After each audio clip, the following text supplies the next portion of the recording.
മധുരം ഒരുപാട് കഴിച്ചതുകൊണ്ട് പ്രമേഹം അല്ലെങ്കിൽ ഡയബറ്റിസ് വരുമോ? പ്രമേഹമുള്ളവർക്ക് ചോറ് കഴിക്കാൻ പറ്റുമോ? ആണെങ്കിൽ തന്നെ എത്ര അളവിൽ അവർക്ക് കഴിക്കാൻ പറ്റും? അല്ലെങ്കിൽ ഈ പ്രമേഹം ഉള്ളവർക്ക് ഷുഗറിന് പകരമായിട്ട് മറ്റെന്തെങ്കിലും ഉപയോഗിക്കാൻ പറ്റുമോ? ഇങ്ങനെ ഒരുപാട് സംശയങ്ങളുമായിട്ട് ഒരുപാട് പേഷ്യൻസ് ഒപിയിൽ വരാറുണ്ട്. അപ്പൊ ഇത്തരം സംശയങ്ങളൊക്കെ തീർത്തു കൊടുക്കുന്ന ഒരു വീഡിയോ ആണിത്. ഞാൻ doctor Sreekala, senior consultant, doctor Basil Soumya hospital, Pandikkad, Malappuram ജില്ല.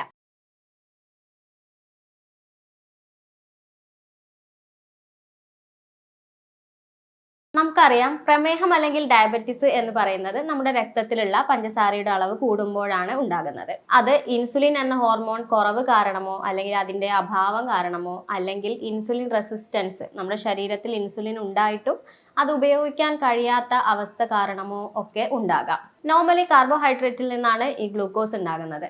അപ്പോൾ ഈ ഗ്ലൂക്കോസ് നമ്മുടെ ശരീര കോശങ്ങളിലേക്ക് എത്തിയാൽ മാത്രമേ നമ്മുടെ ശരീരത്തിന് പ്രവർത്തിക്കാൻ ആവശ്യമായ ഊർജം ഉൽപ്പാദിപ്പിക്കാൻ സാധിക്കുകയുള്ളൂ. അപ്പോൾ ഈ രക്തത്തിലുള്ള ഗ്ലൂക്കോസിനെ നമ്മുടെ കോശങ്ങളിലേക്ക് എത്തിക്കുന്ന ഹോർമോണാണ് ഈ ഇൻസുലിൻ എന്ന് പറയുന്നത്. നമ്മുടെ പാൻക്രിയാസ് ഗ്രന്ഥി ഉൽപ്പാദിപ്പിക്കുന്ന ഇൻസുലിൻ എന്ന ഹോർമോൺ. ഈ കോശങ്ങളിലേക്ക് എത്തണം എന്നുണ്ടെങ്കിൽ ഈ കോശങ്ങളുടെ ഭിത്തികളിൽ ഇൻസുലിൻ റിസപ്റ്റേഴ്സ് ഉണ്ട്. ഈ ഇൻസുലിൻ റിസപ്റ്റേഴ്സ് വഴി മാത്രമേ ഇൻസുലിന് കോശങ്ങളുടെ ഉള്ളിലേക്ക് എത്താൻ സാധിക്കുകയുള്ളൂ. എന്നാൽ ഇൻസുലിൻ റെസിസ്റ്റൻസ് ഉണ്ടാകുന്ന സമയത്ത് ഈ ഇൻസുലിൻ റിസപ്റ്റേഴ്സിന് ഇൻസുലിൻ എടുക്കാൻ കഴിയാതെ വരികയും അങ്ങനെ നമുക്ക് ഗ്ലൂക്കോസ് കോശങ്ങളിലേക്ക് എത്താൻ കഴിയാതെ വരികയും ചെയ്യും. അപ്പോൾ നമ്മുടെ ബ്ലഡിൽ, രക്തത്തിലുള്ള ഗ്ലൂക്കോസ് കൂടാനും കാരണമാകുന്നുണ്ട്. ഈ പ്രമേഹം അല്ലെങ്കിൽ ഡയബറ്റീസ് നിയന്ത്രണാതീതമായിട്ട് പോകുന്നവർക്ക് അത് എങ്ങനെ കൺട്രോളിൽ കൊണ്ടുവരാം, അതിന് അവർ എന്തൊക്കെ കാര്യങ്ങളാണ് ചെയ്യേണ്ടത് എന്നും അവർക്ക് എന്തൊക്കെ ഭക്ഷണങ്ങൾ കഴിക്കാം അല്ലെങ്കിൽ എന്തൊക്കെ ഭക്ഷണങ്ങൾ ഒഴിവാക്കണം എന്നീ കാര്യങ്ങളൊക്കെയാണ് ഇനി പറയുന്നത്. നിങ്ങൾക്ക് എല്ലാവർക്കും അറിയായിരിക്കും, ഷുഗർ പരമാവധി നിങ്ങൾ ഒഴിവാക്കുക തന്നെയാണ് വേണ്ടത്. എന്നാൽ നമ്മുടെ ചായയിലിടുന്ന പഞ്ചസാര മാത്രമല്ല ഈ ഷുഗർ എന്ന് പറയുന്നത്. നമ്മുടെ ഐസ്ക്രീംസ്, ബേക്കറി ഐറ്റംസ്, ബിസ്ക്കറ്റ്സ്, ഇതിലൊക്കെ ധാരാളം നമ്മുടെ ആർട്ടിഫിഷ്യൽ ആയിട്ടുള്ള സ്വീറ്റനിങ് ഏജൻസ് ഒക്കെ ധാരാളം അടങ്ങിയിട്ടുണ്ട്. അപ്പോൾ അത്തരത്തിലുള്ള ഷുഗറും കൂടി നിങ്ങൾ പൂർണ്ണമായിട്ടും ഒഴിവാക്കണം. അതുകൂടാതെ മറ്റൊന്നാണ് നമ്മുടെ വൈറ്റ് റൈസ് അല്ലെങ്കിൽ പോളിഷ്ഡ് റൈസ് എന്ന് പറയുന്നത്. നമ്മുടെ ചോറാണെങ്കിലും ഇഡ്ഡലി, ദോശ എന്താണെന്നുണ്ടെങ്കിലും നമ്മൾ അതിനെ കൊണ്ടുണ്ടാക്കുന്നതാണ്. അപ്പം ഇത് ഈ പ്രമേഹ രോഗികൾക്ക് ഇത് കഴിക്കാമോ എന്ന് ചോദിച്ചാൽ കഴിക്കാൻ പറ്റും. പക്ഷെ ഒരു മിതമായ രീതിയിൽ അവർക്ക് കഴിക്കാൻ പറ്റുള്ളൂ. അതെങ്ങനെയാണെന്ന് പറയാം. ഇപ്പം നിങ്ങളൊരു പ്ലേറ്റ് എടുക്കുകയാണെങ്കിൽ അതിൻ്റെ 1/4 ഭാഗം മാത്രം നിങ്ങൾ ഈ കാർബോഹൈഡ്രേറ്റ് എടുക്കുക.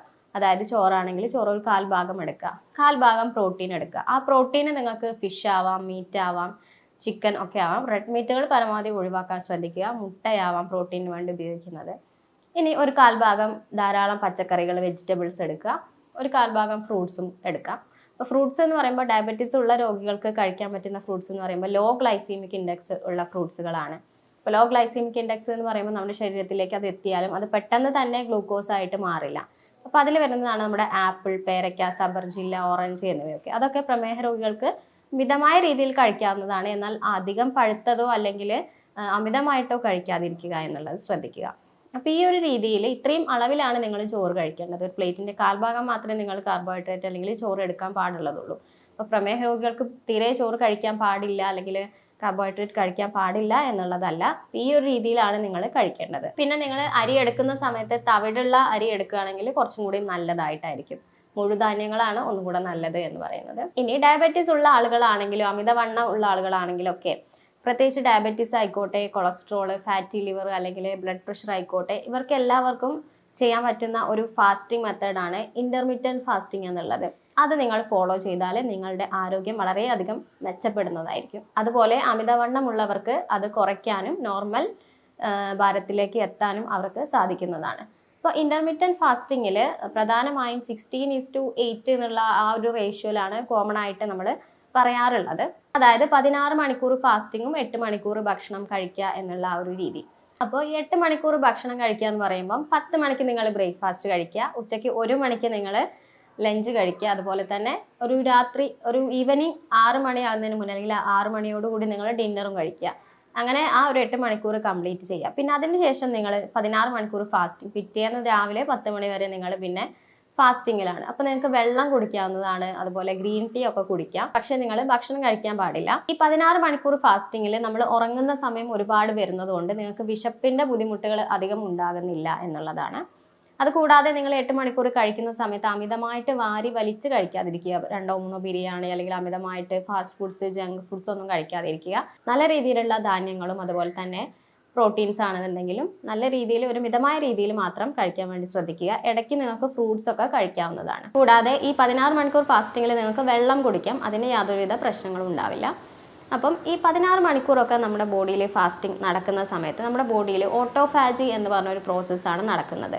അതായത് നമ്മുടെ ശരീരത്തിലുള്ള അമിതമായിട്ട് കെട്ടിക്കിടക്കുന്ന കൊഴുപ്പുകളും മൃതകോശങ്ങളൊക്കെ നമ്മുടെ ശരീരം തന്നെ പുറന്തള്ളുന്ന ഒരവസ്ഥയാണ് ഓട്ടോഫാജി.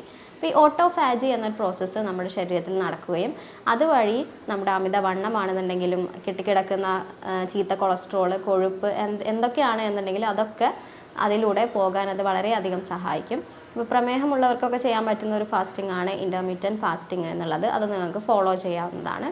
അതുകൂടാതെ ഈ നമുക്ക് വളരെ ഇമ്പോർട്ടൻ്റ് ആയിട്ടുള്ള ഒരു വൈറ്റമിനാണ് വൈറ്റമിൻ ഡി. പ്രത്യേകിച്ച് ഈ വൈറ്റമിൻ ഡി കുറഞ്ഞാൽ അത് പ്രമേഹത്തിൻ്റെ ആ ഒരു ബുദ്ധിമുട്ടുകൾ കൂട്ടാനുള്ള സാധ്യതകളുണ്ട്. അപ്പോൾ വൈറ്റമിൻ ഡി കിട്ടാൻ നിങ്ങൾ വേറെ ഒന്നും ചെയ്യേണ്ട, സൺലൈറ്റ് കൊണ്ടാൽ മതി.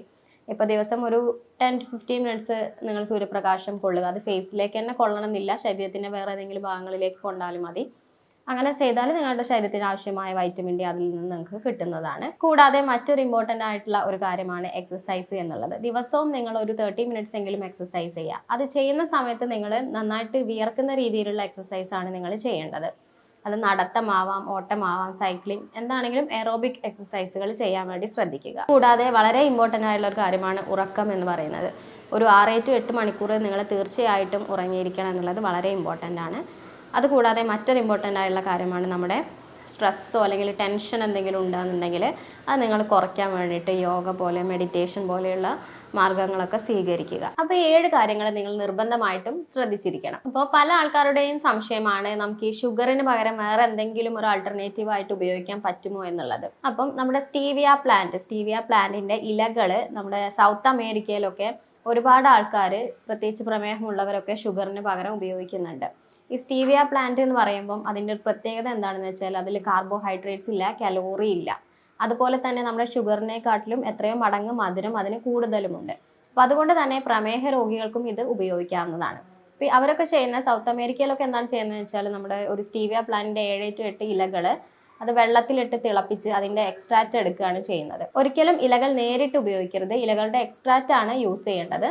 അത് ഈ എക്സ്ട്രാക്റ്റ് എവിടെയാണ് ഷുഗർ വേണ്ടത് അതിലേക്ക് ആഡ് ചെയ്തിട്ടാണ് അവർ ഉപയോഗിക്കുന്നത്. അപ്പോൾ ഇതിൽ കലോറിയോ കാർബോഹൈഡ്രേറ്റ്സോ ഇല്ലാത്തതുകൊണ്ട് ഇതിനെ കൊണ്ട് വേറെ ബുദ്ധിമുട്ടുകളൊന്നും ഉണ്ടാകുന്നില്ല. ഡയബറ്റീസ് ഉള്ളവർക്ക് ഉപയോഗിക്കുകയും ചെയ്യാം. എന്നാൽ ഇത് അമിതമാവാനും പാടില്ല. അമിതമായിട്ട് ഉണ്ടാവുകയാണ് എന്നുണ്ടെങ്കിൽ നമ്മുടെ ഗ്ലൂക്കോസ്, പ്രഷർ എന്നിവ കുറയാൻ, അതുപോലെ ദഹന പ്രശ്നങ്ങൾ, ഗ്യാസിന്റെ പ്രശ്നങ്ങൾ ഉണ്ടാകാനുള്ള സാധ്യതയും കൂടുതലാണ്. 4 mg/kg എന്നുള്ള രീതിയിലാണ് ഉപയോഗിക്കേണ്ടത്. അതിൽ കൂടുതൽ ഉപയോഗിക്കാൻ പാടുള്ളതല്ല. ഇനി ഈ ഡയബറ്റീസ് അല്ലെങ്കിൽ പ്രമേഹം ഉള്ളവർക്ക് എന്തൊക്കെ ഭക്ഷണങ്ങൾ കഴിക്കാം എന്നുള്ളത് പറയാം. അപ്പോൾ കാർബോഹൈഡ്രേറ്റും ഷുഗറും കുറഞ്ഞ ഭക്ഷണങ്ങളാണ് ഇവർ പ്രധാനമായിട്ടും ഉൾപ്പെടുത്തേണ്ടത്. അപ്പോൾ അതിൽ വളരെ ഇമ്പോർട്ടൻ്റ് ആയിട്ടുള്ള ഒരു കാര്യമാണ് ഇലക്കറികൾ എന്നുള്ളത്.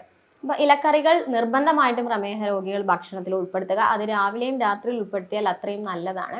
അപ്പോൾ ഇലക്കറികൾ എന്ന് പറയുമ്പോൾ നമ്മുടെ ചീരയില, മുരിങ്ങയില, അതുപോലെ നമ്മുടെ കോളിഫ്ലവർ, ബ്രോക്കോളി, പയറില എന്നിവയൊക്കെ ഇവർക്ക് ഉപയോഗിക്കാം. ഇതിലുള്ള ധാരാളം ആൻറ്റി ഓക്സിഡൻസ് ഉണ്ട്, കാൽഷ്യം ഉണ്ട്, അതുപോലെ ഫൈബേഴ്സ് ഉണ്ട്.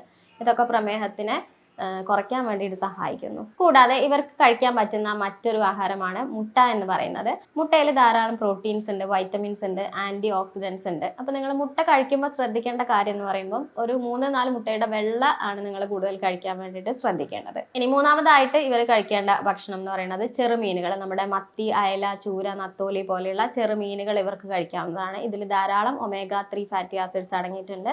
ഈ omega-3 ഫാറ്റി ആസിഡ്സ് നമ്മുടെ ചീത്ത കൊളസ്ട്രോളിനെ കുറയ്ക്കാനും നമ്മുടെ നല്ല കൊളസ്ട്രോളിനെ കൂട്ടാനൊക്കെ സഹായിക്കുന്നുണ്ട്. അതുകൂടാതെ ഇതിൽ ധാരാളം വൈറ്റമിൻ ഡിയും അടങ്ങിയിട്ടുണ്ട്. അപ്പോൾ ഇത് നിങ്ങൾ കറി വെച്ചിട്ട് കഴിക്കാൻ വേണ്ടി ശ്രദ്ധിക്കുക. പൊരിച്ച് ഫ്രൈ ആക്കി കഴിക്കുന്നത് നിങ്ങൾ പരമാവധി കുറയ്ക്കുക. ഇനി 4മതായിട്ട് നിങ്ങൾ കഴിക്കേണ്ടതാണ് ലീൻ മീറ്റ്.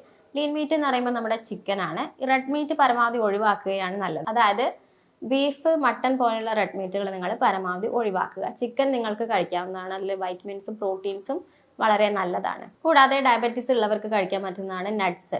നട്ട്സിൽ പ്രധാനമായിട്ടും നമ്മുടെ വാൾനട്ട്, ബദാം എന്നിവയ്ക്ക് ഇവർക്ക് കഴിക്കുന്നത് നല്ലതാണ്. ഇതിൽ ധാരാളം omega-3 ഫാറ്റി ആസിഡ്സ് ഉണ്ട്. അത് നമ്മുടെ HDL, നമ്മുടെ നല്ല കൊളസ്ട്രോളിനെ കൂട്ടുന്നു. കൂടാതെ ഇതിൽ മഗ്നീഷ്യം ഒക്കെ അടങ്ങിയിട്ടുണ്ട്. അത് നമ്മുടെ ശരീരത്തിന് വളരെ നല്ലതാണ്. കൂടാതെ നിങ്ങൾ കഴിക്കേണ്ട മറ്റൊന്നാണ് അവോക്കാഡോ. അവോക്കാഡോയിൽ നല്ല ഫാറ്റ് ധാരാളം അടങ്ങിയിട്ടുണ്ട്. ഇത് ചീത്ത കൊളസ്ട്രോൾ, അതായത് LDL കുറയ്ക്കാൻ വേണ്ടി സഹായിക്കുന്നു. കൂടാതെ ഇതിൽ ഫൈബേഴ്സും നന്നായിട്ട് അടങ്ങിയിട്ടുണ്ട്. മറ്റൊന്നാണ് മഷ്റൂം. ഇത് നിങ്ങളുടെ വെയിറ്റ് ലോസിനൊക്കെ സഹായിക്കുന്ന ഒന്നാണ്. കൂടാതെ വെള്ളരിക്ക നിങ്ങൾക്ക് കഴിക്കാവുന്നതാണ്. വെള്ളരിക്കയിൽ ധാരാളം വാട്ടർ കണ്ടന്റ് ഉണ്ട്. അതുകൂടാതെ വൈറ്റമിൻ കെയും അടങ്ങിയിട്ടുണ്ട്. ഈ വൈറ്റമിൻ കെ നിങ്ങളുടെ എല്ലുകളുടെ ആരോഗ്യത്തിനും ജോയിന്റിന്റെ ആരോഗ്യത്തിനൊക്കെ വളരെ നല്ലതാണ്. കൂടാതെ നിങ്ങൾ ടൊമാറ്റോ ഭക്ഷണത്തിൽ, പ്രത്യേകിച്ച് സാലഡുകളിലൊക്കെ ഉൾപ്പെടുത്താൻ വേണ്ടിയിട്ട് ശ്രദ്ധിക്കുക. ഈ ടൊമാറ്റോയിൽ അടങ്ങിയിട്ടുള്ള പൊട്ടാസ്യം ആണെന്നുണ്ടെങ്കിലും നിങ്ങളുടെ ഹൃദയത്തിന്റെ ആരോഗ്യത്തിനെയും അതുപോലെ തന്നെ BP കൺട്രോൾ ചെയ്യാനൊക്കെ വളരെയധികം സഹായിക്കുന്നുണ്ട്. കൂടാതെ നിങ്ങൾക്ക് യോഗേർട്ട് ഉപയോഗിക്കാവുന്നതാണ്. ഇത് നിങ്ങളുടെ വയറിൽ നല്ല ബാക്ടീരിയനെ വളർത്താൻ വേണ്ടിയിട്ട് സഹായിക്കുന്നു. ഇത്രയും കാര്യങ്ങളൊക്കെയാണ് നിങ്ങൾ ശ്രദ്ധിക്കേണ്ടത്. ഇത്രയും ഭക്ഷണങ്ങളൊക്കെ നിങ്ങൾ ഉൾപ്പെടുത്തുക, ഒഴിവാക്കേണ്ടത് ഒഴിവാക്കുകയും ചെയ്യുക. അപ്പോൾ നിങ്ങൾക്ക് ഷുഗറിനെ കൺട്രോളിലേക്ക് എത്തിക്കാൻ പറ്റും. ഞാനൊരു ഹോമിയോ ഡോക്ടർ ആയതുകൊണ്ട് തന്നെ ഹോമിയോപ്പതിയിൽ നമ്മൾ ഡയബറ്റീസിന് എങ്ങനെയാണ് ട്രീറ്റ്മെൻറ്റ് ചെയ്യുന്നത് എന്ന് പറയാം. നമ്മളൊരു രോഗീൻ്റെ ശാരീരികമായിട്ടുള്ള എല്ലാ പ്രത്യേകതകളും മാനസികമായിട്ടുള്ള എല്ലാ പ്രത്യേകതകളും പഠിച്ച് കൃത്യമായിട്ട് അപഗ്രഥിക്കും. അതിന് യൂറോപ്യൻ നിർമ്മിത സോഫ്റ്റ്വെയറുകളും ആർട്ടിഫിഷ്യൽ ഇൻ്റലിജൻസിൻ്റെയൊക്കെ സഹായം തേടുന്നതാണ്.